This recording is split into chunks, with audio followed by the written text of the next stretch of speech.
Chair now recognizes the gentleman from Tennessee, Dr. DesJarlais. Thank you, Chairman. I thank the witnesses for their service and appearing here today. General Brown, has the need for land-based leg of the nuclear triad decreased since the decision was made in 2014 to recapitalize the ICBM fleet? No, it is not. Okay.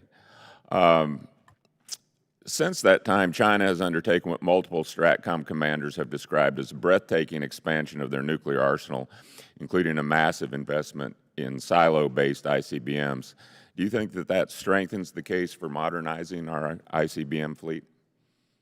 It does, and I would say just when you think about our complete nuclear portfolio, not only our ICBMs, but also with our maritime-based capabilities, but also our bombers, all those play a role, particularly when you think about the aspect of not only you have a PRC that's advancing, but you also have Russia as a nuclear threat as well. Okay, so to be clear, it's your best military advice that we'll need an ICBM capability for the foreseeable future, is that correct? It is, because that it's all part of the triad, and each part of the triad actually plays a key role to ensure that we're able to not only our strategic deterrence, but the extended deterrence it provides for our allies and partners as well. Okay, thank you. Secretary Austin, I agree with your sentiments that Ukraine is morally right in its resistance against Vladimir Putin and the Russian army. However, I don't think that alone should guarantee United States assistance to carry on this fight in perpetuity without any clear, coherent plan or strategy. And these feelings are shared by my constituents in Tennessee, and I think their frustration is building as the question of what the end game is here continues to go unanswered. Can you help us today describe how things are going to turn out better in the upcoming 8 months? We're over 2 years into this war. We've contributed a lot of money. We've just approved another $61 billion.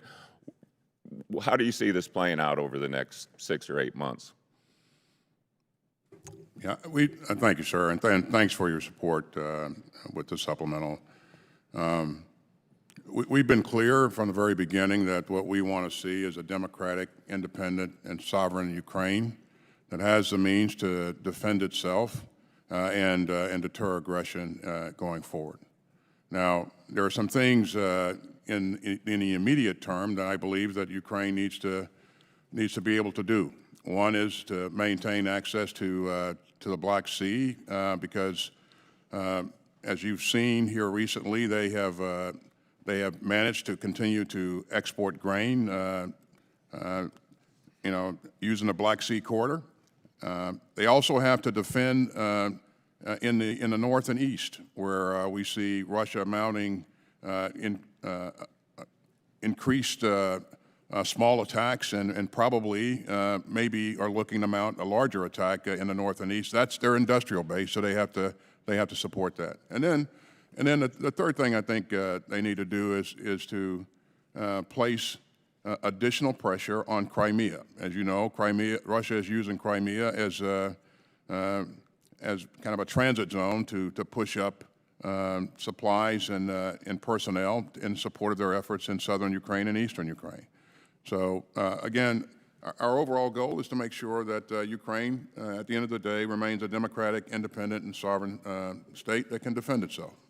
Okay, and that doesn't really answer the question as far as a strategy. Maybe I didn't ask it directly enough, but I mean, as far as an end game, do we see a peace settlement? Do we see outright victory? How long will it be before they come back to the well? We just did $61 billion. There's been a lot more prior to that. What can we tell people? I mean, the president actually did try to explain this a little bit last week in response to the aid package. He was on TV, or at least a visible press conference, where he tried to describe it. We've been imploring the DOD and the administration to tell the American people why this is so important, why this investment is there. So what is, in your opinion, the end game timeline? When will it be needing more money, and what's victory look like? As is the case with most conflicts of this type, it ends with some sort of negotiation, and again, if that happens, when that happens, we want Ukraine to be in the best possible position to be able to achieve its goals and negotiate for the right things. It's up to Ukraine when that happens and what they choose to agree to or not to.